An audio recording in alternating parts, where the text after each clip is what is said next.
What happens when a kingdom built on glory, conquest, and political brilliance is quietly consumed by scandals too shocking for official chronicles to record? It is easy to imagine the Hellenistic courts as glittering centers of culture and power, but behind their polished facades existed a world where ambition cut deeper than any sword, where royal blood offered no protection, and where betrayal often began at the family table. The kingdoms that rose after the death of Alexander the Great were not only battlegrounds of armies, but battlegrounds of appetites, obsessions, and ruthless strategies that redefined what power meant in the ancient world. And the most disturbing part is how many of these scandals were intentionally erased, silenced, or distorted to protect the fragile image of kings who had already lost control long before losing their thrones. Imagine entering one of those palaces, surrounded by marble statues and gold-covered halls, only to realize that every whisper could alter the fate of an entire empire.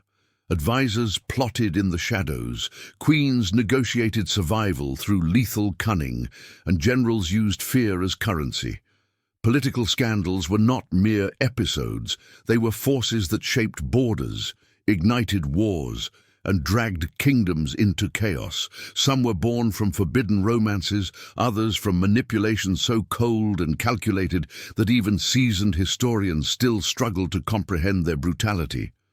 These events were not accidents, but reflections of an environment where trust was a luxury no one could afford, and where silence often came at the point of a dagger.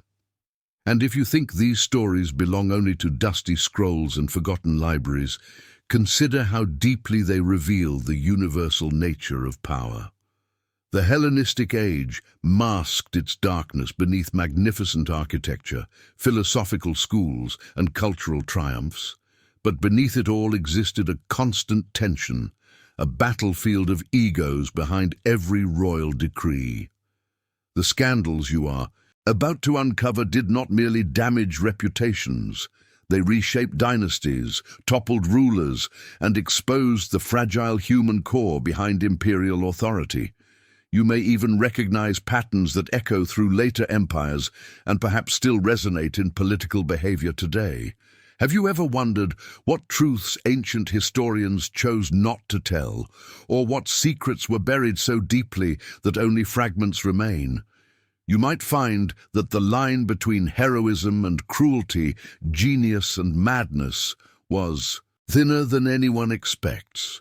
What you're about to discover may surprise you, challenge what you thought you knew about these kingdoms, and reveal how far leaders were willing to go to protect their illusion of control, even when everything around them was collapsing. If any of this has already sparked a thought, or made you question what truly happened behind those palace walls, feel free to share your impression in the comments and let your voice add to this exploration of forgotten power. Make sure to like the video and check if you are subscribed so you can follow the unfolding of these hidden narratives as each revelation connects to the next in ways the original chroniclers never intended to show, guiding us deeper into the shadows of the Hellenistic world as we move forward. The shadows that surrounded those palaces were not simply architectural features, but living extensions of the political games unfolding within. After the great empire fractured into rival kingdoms, the successors of Alexander found themselves ruling territories where loyalty was temporary and alliances were shaped by fear rather than trust. Inside these courts, every gesture carried weight, and every silence hinted at a threat. Conspiracies grew not from chaos, but from careful calculation, as each faction struggled to secure influence before another seized it. What appeared to be calm diplomacy on the surface often hid a slow-burning fuse that would eventually erupt into open conflict, tearing apart relationships that once seemed unbreakable. Within these gilded chambers, advisors were far more dangerous than enemy armies. Men trained in rhetoric and strategy learned how to manipulate rulers by feeding their suspicions, whispering half-truths designed to isolate them from potential allies. Some advisors skillfully positioned themselves as indispensable, subtly pushing their kings to mistrust their own families. Others used forged letters, staged omens, or rumors of treason to ignite rivalries that ended with banishments or executions. These actions rarely made it into official records, yet they determined the rise and fall of countless figures who believed they were secure under the protection of royal blood. Queens and princesses, too, played decisive roles in this intricate web of power. Far from being passive figures, many of them mastered the art of court strategy, understanding that influence often depended on navigating the passions and insecurities of those around them. Some cultivated alliances through persuasion and charisma, while others relied on a sharp instinct for survival that pushed them into dangerous political confrontations. Their involvement in palace conspiracies was often later rewritten or erased, leaving only faint traces of the struggles they endured to maintain their position in a world dominated by ambition and violence. Generals returning from victorious campaigns discovered that the battlefield had merely changed form. Their triumphs became tools for manipulation, and their reputations transformed them into targets. Kings both revered and feared these military leaders, knowing that one triumph too many could shift public favor and destabilize the throne. The court became a place where commanders had to fight invisible enemies, where a friendly toast could precede a sudden accusation, and where loyalty became an unpredictable currency. These tensions seeped into every aspect of political life, gradually shaping the volatile atmosphere that defined the Hellenistic kingdoms. The deeper one looks into these hidden dynamics, the clearer it becomes that the true battles of this era were fought not between armies, but within narrow corridors lined with mosaics and guarded by men whose allegiance could be bought or broken with a single gesture. The conspiracies that emerged from this environment were not spontaneous. They were crafted by individuals who understood that a quiet strategy, executed at the right moment, could achieve more than an entire army moving across the field. And as these plots grew in complexity, they began to weave together into a larger pattern that revealed the fragility of every throne built in the wake of Alexander. As the web of political maneuvering grew tighter, the most devastating betrayals emerged not from distant rivals, but from within the royal families themselves. In the fragmented world of the Hellenistic kingdoms, lineage was both a blessing and a curse. Being born into a ruling dynasty offered access to privilege and influence, yet it also placed each individual in constant danger. Brothers who once trained together in the art of war now measured each other's ambitions with suspicion. Mothers who had once protected their sons were forced to choose alliances that could either ensure their survival or condemn them. The bonds that should have held families together were gradually warped by the immense pressure of succession, inheritance, and the relentless pursuit of authority. Many of these internal conflicts began quietly, hidden beneath ceremonial rituals and public celebrations meant to project unity. Behind closed doors, however, whispers circulated about which heir had the strongest claim, which marriage aligned competing factions, and which relative might be persuaded to step aside. At times, these negotiations escalated into confrontations marked by emotional wounds, more lasting than the political consequences. A hesitant gesture or a single misinterpreted phrase could trigger suspicion, spiraling into plans to discredit or eliminate a rival. The outcomes were often swift and irreversible, carried out by individuals who believed that hesitation would mean their own destruction. What made these betrayals particularly tragic was the intimacy involved. Unlike distant enemies whose motives were predictable, family members understood each other's weaknesses. They knew which fears could be exploited, which loyalties could be manipulated, and which vulnerabilities might be turned into weapons. A brother might offer a reassuring smile during a feast, only to send soldiers to arrest his sibling at dawn. A mother might secretly negotiate a marriage that strengthened her position while isolating another son. A trusted uncle might promise mentorship while quietly orchestrating alliances that ensured his own dominance. These actions left emotional scars that outlasted the political repercussions, shaping generations of rulers who learned to fear the very people who shared their blood. Such treacheries often unfolded in an atmosphere of unbearable tension. The smallest shift in behavior could hint at an approaching danger. An unexpected absence from a council meeting, a private conversation between two nobles, or a sudden change in the tone of the royal guards all signaled that the balance of power was tilting once again. In this environment, some rulers became increasingly paranoid, cutting themselves off from advisors and relying on omens or diviners to interpret the motives of those around them. Others embraced the chaos, using it as an excuse to tighten their grip on authority or remove potential threats under the guise of maintaining stability. Yet the deeper these fractures spread through the foundations of a dynasty, the more vulnerable it became to external forces waiting for the perfect moment to strike. When family turned against family, the consequences rippled outward, weakening the entire kingdom and creating opportunities for ambitious neighbors to advance their own agendas. And as these internal rivalries intensified, they laid the groundwork for scandals so explosive that chroniclers struggled to record them without exposing the full extent of the corruption growing at the heart of the Hellenistic world. As internal rivalries carved deep fractures within dynasties, the palace environment itself began to transform into a stage where secrecy and indulgence coexisted with fear and desperation. Behind the heavy curtains and guarded chambers, the rulers and their closest circles engaged in behaviors that would never be acknowledged in official inscriptions. The Hellenistic courts, admired from afar for their culture, scholarship, and architectural magnificence, concealed a darker undercurrent where personal desires and political strategies intertwined. Rumors of forbidden relationships, manipulative romances, and calculated seductions moved quietly through the corridors, shaping decisions that affected entire regions long before armies ever marched. Some scandals began with genuine passion that spiraled into dangerous territory, while others were carefully orchestrated to manipulate alliances.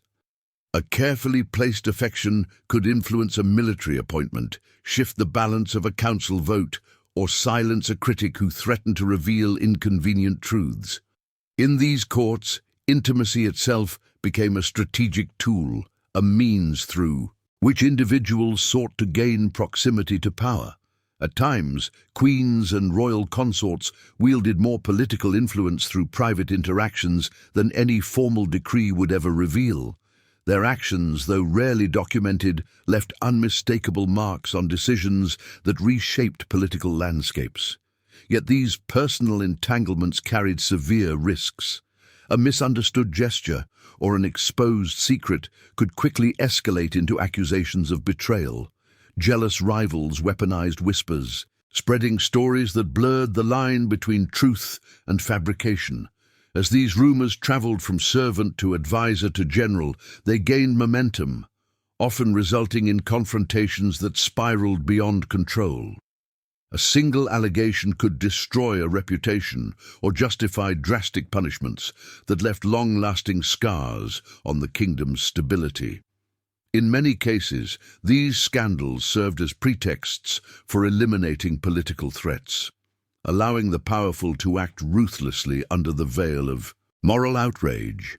The brutal consequences of these entanglements extended far beyond the individuals involved. Scandals that erupted within the palace destabilized entire provinces, influencing tax policies, military movements, and diplomatic negotiations. Foreign envoys interpreted these conflicts as signs of weakness, prompting opportunistic interventions that further complicated internal struggles. As leaders attempted to suppress the spread of these stories, their efforts often backfired, drawing even more attention to the underlying chaos. The desire to maintain an image of strength only highlighted how deeply vulnerable the ruling families had become. While chroniclers attempted to soften or erase these episodes, fragments of evidence reveal enough to understand the magnitude of their impact. The hidden behaviors, manipulations, and emotional storms within the palace shaped decisions that reverberated far beyond its walls.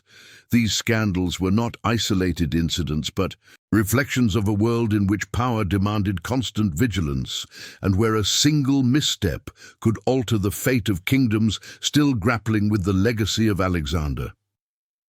If any of these hidden dynamics made you reflect on how fragile these royal worlds truly were, share your thoughts in the comments and let your perspective add depth to the unraveling of these ancient scandals, connecting your voice to the echoes of a time when even the most powerful were never safe from the shadows around them. As the palace scandals grew more entangled, another layer of hidden influence began shaping the destiny of the Hellenistic kingdoms. Beyond the seductive intrigues and destructive rumors stood individuals whose authority did not come from bloodlines, royal titles, or public acclaim. These were the strategists working in the shadows, generals whose loyalty shifted with circumstance, queens whose intellect rivaled that of philosophers, and scholars whose knowledge granted them access to the private thoughts of rulers. Together, they formed an invisible network of political leverage that operated parallel to the official structures of power, often determining the outcomes of events long before a decree was issued or a battle line was drawn. Generals returning from foreign campaigns brought with them more than military victories. They carried influence accumulated from soldiers who idolized them and territories made loyal through conquest. Their ambition, forged on battlefields, clashed with the delicate structures of palace politics. A king might praise a general's courage publicly, while privately fearing that the same courage could inspire rebellion. To maintain control, rulers attempted to keep these figures close, offering titles or marriages designed to anchor their allegiance. Yet these gestures often complicated the situation, intertwining personal ties with strategic interests in ways that could not be unraveled without violence or betrayal.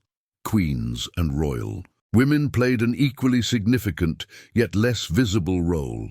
Their intelligence, emotional insight, and understanding of interpersonal dynamics allowed them to influence decisions in ways that bypassed traditional political channels. In some courts, a Queen's Council carried more weight than that of the king's most experienced advisors. She might negotiate with foreign envoys in private, shape succession discussions, or foster alliances whose effects extended far beyond the palace walls. Chroniclers, often uncomfortable acknowledging such power, reduced their contributions to mere anecdotes or moral warnings, leaving modern historians with only fragments of their real impact. Even more enigmatic were the scholars who lived within the cultural centers of these kingdoms. Mathematicians, philosophers, and physicians circulated among the elite, offering guidance that could subtly redirect the course of events. Their counsel, though seemingly rooted in science or ethics, often concealed personal motivations or alliances that remained hidden from the public eye. A scholar's interpretation of an omen could encourage a king to delay a military campaign, while a carefully worded philosophical argument might justify an act of political repression. These intellectuals shaped the worldview of rulers, sometimes intentionally, sometimes as unintended consequences of their teachings. Together, these figures formed a parallel governance system that operated through persuasion, perception, and calculated timing. Their influence rarely appeared in official documents, yet it permeated every major decision. The interplay between military authority, royal diplomacy, and intellectual guidance created a volatile framework in which power constantly shifted according to who could best manipulate the ruler's fears, ambitions, and vulnerabilities. As these forces converged, the political landscape grew increasingly unpredictable, setting the stage for conflicts that would erupt not from a single scandal, but from the collective pressure created by those who thrived in the shadows of the Hellenistic courts. As the hidden network of generals, queens, and scholars tightened its grip over political life, the foundations of the Hellenistic kingdoms began to erode under the weight of corruption that few dared to acknowledge openly. What started as subtle manipulation gradually transformed into open exploitation, where those entrusted with maintaining stability instead redirected resources to strengthen their own positions. Ministers diverted tax revenues through elaborate schemes that disguised personal gain as administrative necessity. Local governors inflated military expenses, reporting imaginary troops to secure additional funding. Even temple officials, traditionally viewed as guardians of moral order, discovered ways to profit by controlling ritual permissions or manipulating sacred interpretations that influenced royal decisions. This corruption reshaped the relationship between rulers and their subjects. Peasants who had once accepted their burdens as part of the natural order began to question why their taxes increased while public projects stalled. Merchants whose prosperity depended on regional stability found themselves navigating shifting regulations designed to enrich those in power rather than promote economic growth. Soldiers, promised fair compensation for their service, often received delayed or reduced payments, fueling resentment that spread quietly through the ranks. These frustrations, though rarely expressed openly, accumulated like pressure beneath a weakening structure, waiting for the right spark to erupt into open rebellion. At the center of this turmoil stood kings, struggling to maintain authority in a world where loyalty could no longer be assumed. Many rulers understood that corruption had seeped into every layer of administration, yet addressing it required confronting individuals whose support they depended on. A king who attempted reform risked alienating the generals who protected his throne or the advisors who managed daily governance. Meanwhile, foreign powers observed these internal weaknesses with growing interest, preparing to exploit every misstep. The rulers found themselves trapped between the need for stability and the fear that exposing corruption would unravel the delicate alliances preserving their authority. Some kings responded by tightening control, surrounding themselves with informants and issuing decrees meant to reassert order. Yet these efforts often backfired, creating an atmosphere of suspicion that pushed officials to hide their actions even more carefully.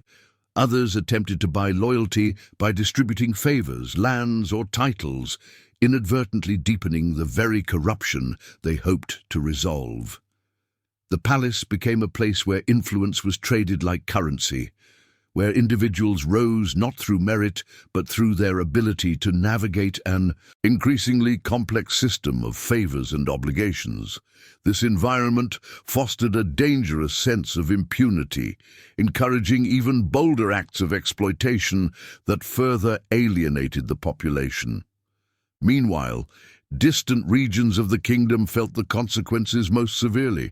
As central authority weakened, local leaders seized opportunities to expand their autonomy, imposing harsh taxes or enforcing policies that served their interests rather than the crown's.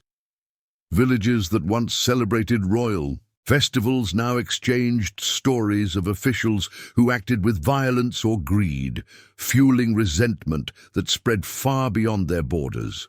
These growing tensions began to fracture the unity of kingdoms already strained by decades of internal conflict and political intrigue. Yet despite the mounting instability, the full extent of the corruption remained hidden behind a carefully crafted illusion of order. Royal proclamations continued to announce victories, alliances, and reforms, masking the cracks that widened beneath the surface. It was within this deceptive calm that the most dramatic scandals would emerge, exposing the vulnerabilities that rulers had tried so desperately to conceal, and setting the stage for conflicts that would test the limits of even the most resilient dynasties. As corruption hollowed out the administrative core of the kingdoms, the ruling elite increasingly turned to darker methods to secure their power. The palaces, once symbols of order and divine favor, became arenas where fear dictated every decision. Kings who sensed their authority slipping began to rely on secret pacts forged in desperation rather than strategy. These agreements were rarely written and never acknowledged publicly, yet their effects rippled through every corner of the realm. Trusted commanders were instructed to eliminate rivals quietly. Advisors were given permission to intercept correspondence, manipulate public decrees, or fabricate accusations that neutralized any figure who appeared too ambitious or too beloved by the people. Punishments grew more severe as rulers struggled to project strength. Official sentences served as public spectacles designed to send a message, but the most consequential punishments were carried out far from the eyes of the population. Those who posed threats were quietly removed from court life, exiled to remote provinces, or forced into disappearances that chroniclers cautiously avoided describing. Even heirs to the throne found themselves vulnerable. A suspicious illness, an unfortunate hunting accident, or a nighttime arrest disguised as an act of justice could erase a potential successor before public opinion had time to form around them. Within this atmosphere, informants became invaluable tools of control. Servants, guards, and minor officials learned that a single whispered report could elevate their standing or secure their safety. The palace transformed into a labyrinth of listening ears, where no conversation remained private and no alliance could be trusted fully. Families living under royal protection discovered that even domestic disputes or confidential discussions could reach the throne through the distorted filter of someone seeking favor. This climate of fear eroded genuine loyalty, replacing it with obedience rooted in self-preservation. Yet the rulers themselves were not immune to the consequences of these tactics. The more they relied on secret punishments and silent removals, the more they isolated themselves. Kings began to see threats everywhere, questioning the motives of their guards, doubting the sincerity of their closest advisors, and suspecting even long-standing allies of treachery. This paranoia often escalated into purges that eliminated not only genuine rivals, but also individuals whose only crime was proximity to power.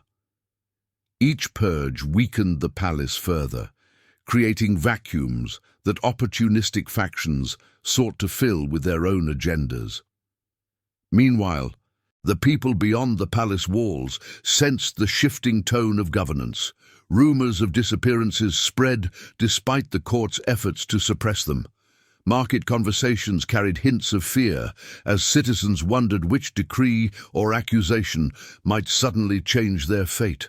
These subtle tensions laid the groundwork for unrest, giving shape to an atmosphere in which loyalty could crumble with little warning. The rulers believed that harsh measures strengthened their authority, yet each act of hidden cruelty pushed their kingdoms closer to fragmentation. And as these silent acts of repression accumulated, the stage was set for scandals so severe that they would shatter whatever remained of the royal image, revealing truths that even the most loyal chroniclers struggled to obscure. If any part of these hidden tactics or silent punishments made you reflect on how fragile power truly was in these ancient courts, share your thoughts in the comments and let your perspective add depth to this unfolding narrative of political shadows and buried truths. As the silent purges and hidden punishments carved deeper wounds into the political structure, the kingdoms began to fracture under pressures that no decree or public ceremony could mend. The instability that had once remained hidden behind palace walls now seeped outward, transforming personal rivalries into regional conflicts. Governors who sensed weakness at the center started asserting their own authority, forming alliances that blurred the boundaries of loyalty. Some aligned themselves with ambitious generals, while others courted foreign powers eager to exploit the kingdom's vulnerability. What appeared to be local disputes were, in truth, symptoms of a spreading disintegration driven by years of unchecked fear and manipulation. Inside the courts, rulers struggled to understand how quickly the situation was slipping out of their control. Each attempt to suppress dissent only fueled further resistance, as factions recognized that the central authority lacked the strength to enforce its demands consistently. Decisions that once required careful negotiation now unfolded as reactive measures, guided by urgency rather than strategy. The throne, once a symbol of stability, became a precarious seat occupied by individuals who no longer commanded genuine loyalty, only the temporary obedience of those seeking to protect their own interests. The escalation of internal tensions soon spilled into open conflict. Armies that were originally unified under a common banner fractured into competing forces, each answering to different commanders who claimed legitimacy through bloodline, merit, or sheer force. These battles were not fought on vast plains for glory or expansion, but in border towns and rural regions where the consequences fell hardest on civilians.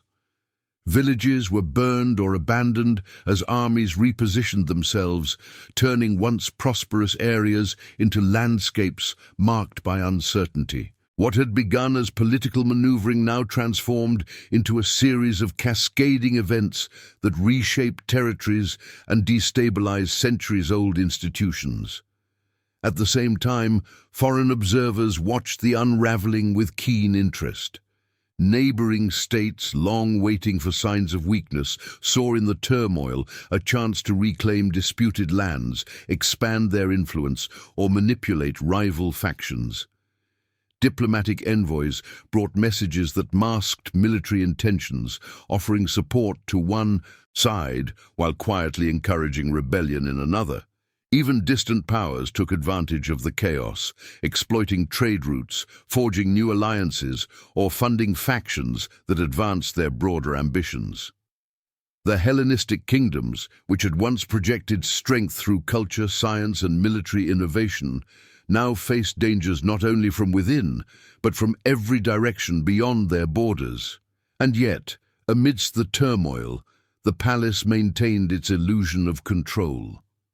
Official proclamations continued to describe victories, unity, and divine favor, even as the kingdom fractured into competing spheres of influence.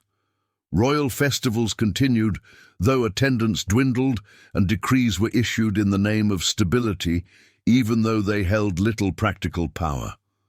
This disconnect between the public image and the hidden reality served only to widen the gap between ruler and subjects, eroding whatever confidence had remained.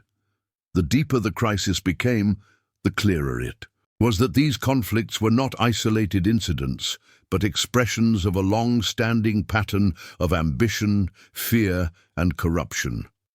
Each new rebellion was tied to earlier wounds that had never healed.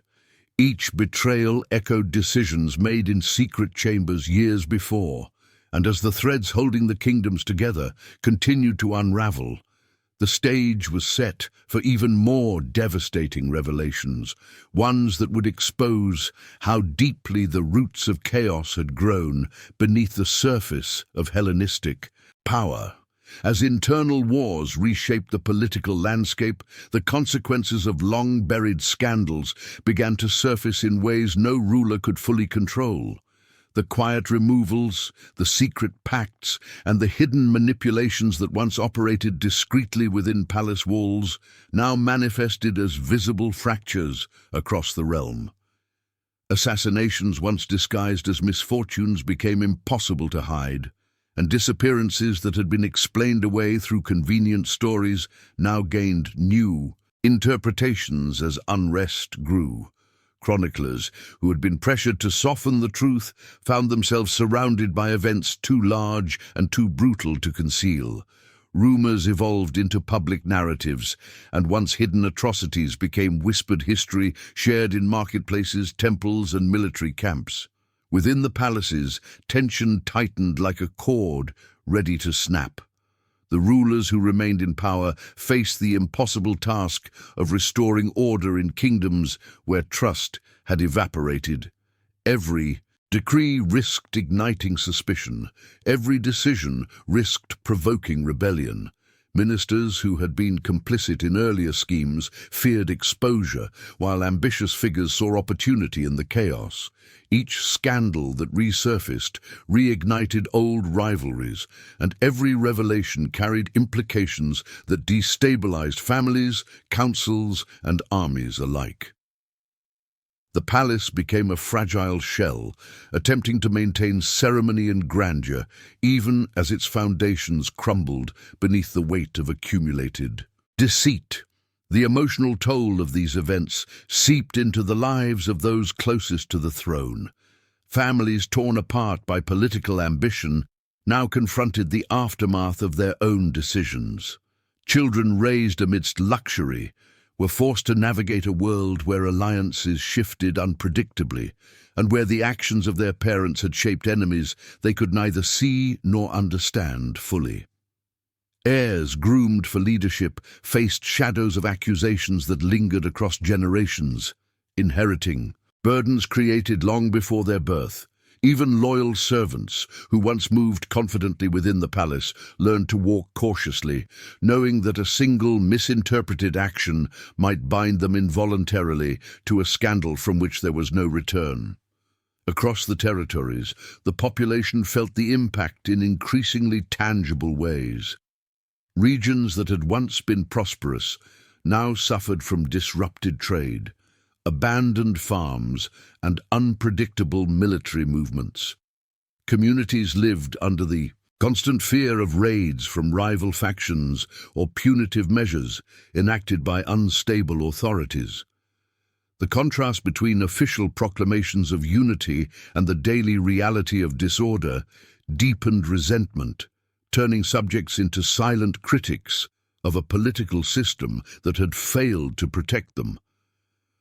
While some still clung to the belief that the throne could restore order, many more recognized that the true source of the kingdom's decline lay in the hidden disputes and manipulations that had shaped its rulers for decades.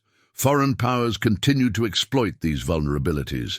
Agents moved discreetly across borders, gathering information, offering bribes, or forming strategic friendships that aligned with their own ambitions.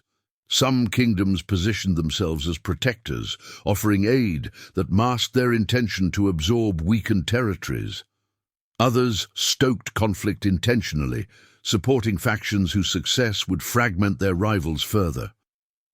These external pressures intensified the internal decay, transforming each new scandal into a catalyst for broader geopolitical shifts. As these forces converged, the political world of the Hellenistic kingdoms reached a point where even small incidents carried the potential to reshape entire regions. Every whispered secret, every resurfaced betrayal, every consequence of earlier choices contributed to an atmosphere where collapse no longer seemed sudden, but inevitable. And beneath this growing instability, a deeper truth emerged. The scandals that had begun as tools of power now revealed the profound fragility of a system built on shadows, silence, and ambition without restraint. As the final threads holding these kingdoms together began to unravel, the full weight of the scandals that had shaped their rulers came crashing into the open. What had once been whispered behind sealed doors or recorded cautiously in fragmented chronicles now emerged as undeniable patterns that defined the fate of entire dynasties. The kingdoms forged in the wake of Alexander's empire had been envisioned as monuments to ambition, culture, and military genius. Yet the deeper one looks, the clearer it becomes that their greatest weaknesses grew not from foreign threats, but from the internal storms that eroded them over decades. These storms were born from secrecy, nurtured by ambition, and intensified by the belief that power could be maintained through fear rather than loyalty. As rulers attempted to hold their fragmented realms together, they found themselves surrounded by the consequences of choices that had been made long before their reigns began. Treaties once celebrated as diplomatic triumphs now revealed hidden conditions that destabilized entire borders. Alliances forged through calculated marriages or private agreements disintegrated as the personal motives beneath them surfaced. The truth behind assassinations, disappearances, and betrayals that had been dismissed as isolated incidents became impossible to ignore. Each revelation added to a growing realization that the Hellenistic world had been shaped as much by manipulation and cruelty as by innovation and conquest. The collapse of these kingdoms did not unfold in a single dramatic moment, but through a series of quiet fractures that accumulated until the structure could no longer support its own weight. Armies once unified under charismatic leadership splintered as commanders pursued their own ambitions. Provinces that had long contributed to the strength of the realm withdrew their loyalty, seeking protection from other rising powers. Even cultural achievements that had flourished under royal patronage began to fade, overshadowed by the turmoil that consumed the political sphere. What remained was a landscape marked by the echoes of choices made in secret, each one shaping the trajectory of history in ways the participants never fully understood. And yet, within this decline lies a powerful reminder of how human these rulers truly were. Their brilliance, flaws, fears, and desires intertwined to create a world that was both extraordinary and deeply fragile. The stories uncovered across these kingdoms reveal more than political failures. They expose the intimate struggles that forged and fractured the identities of those who held unimaginable power. These scandals, some nearly lost to time, allow us to see not only the grandeur of the Hellenistic world, but also the vulnerabilities that ultimately defined it. If you stayed with this story until now, consider sharing your thoughts in the comments with the phrase "I am here until the end," so your voice becomes part of this exploration of ancient power. And if the depth and complexity of these events resonated with you, subscribing helps you continue uncovering the hidden forces that shaped our past. A like on this video also supports the work that brings these narratives back to life. There is another video waiting for you that expands on these themes, so feel free to continue the journey and see how the next chapter of history connects to everything we uncovered here.